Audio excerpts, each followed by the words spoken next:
that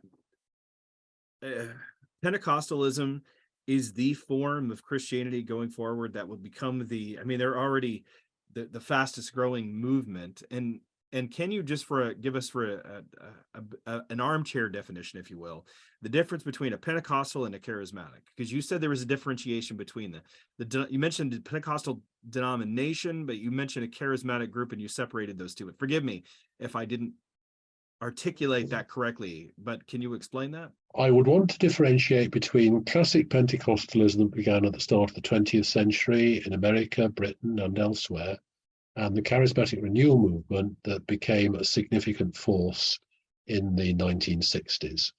Pentecostal movement was very strongly denominational and very strongly committed to traditional evangelical shibboleths. For example, abstinence from alcohol, for example, observance of Sunday. Charismatics were, yes, overwhelmingly evangelical, but not all. Many charismatics were Roman Catholic or Anglo-Catholic, and some broad church people with the Anglican Church. So they didn't have the same denominational allegiance, but they certainly didn't have the adherence to traditional social attitudes, which one can sum up by that word shibboleths. By and large, charismatics had no hang-ups about alcohol and no insistence on Sabbatarianism. Indeed, they tended to glory in their freedom from both. And that meant that they had a much more flexible attitude to life in general. Furthermore, whereas the theological convictions of traditional Pentecostals had crystallized and are often defined in their theological statements of faith, charismatics did not believe in that.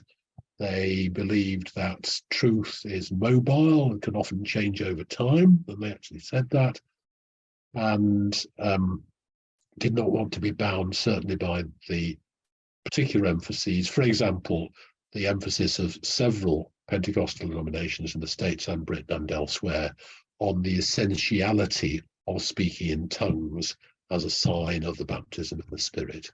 That was never insisted on by charismatics. However, I would want to say that in many parts of the world, there has been a merger, a fusion of the two, because they clearly have an affinity in believing, for example, in glossolalia. So that in Australia, the two strands have become totally merged and are a single thrust now.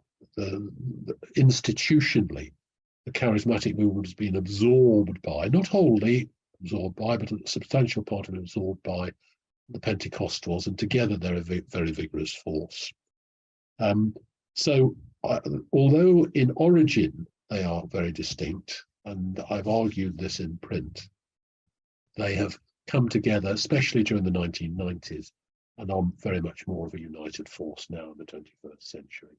I do think, yes, that they have an enormous future, partly because of the natural affinity of some Pentecostal expectations with those of traditional groups, whether in Latin America, Africa, Asia, or wherever, about what religion is. The sense of the supernatural is much more strongly embedded in many continents other than those of the global north, and therefore the sense that religion of a strongly supernatural kind, such as Pentecostalism, is a natural thing to move to from traditional beliefs. So yes, and dear me, many Pentecostals in India, for example, that you've mentioned, are very prepared to sacrifice themselves for their faith. The Pentecostal missions in India certainly don't hide their light under a bushel, as I'm sure you will know better than I. And it's self-sacrificing defense of the faith that spread the church in the 1st, 2nd, and 3rd centuries. It's likely to do so in the 21st century too.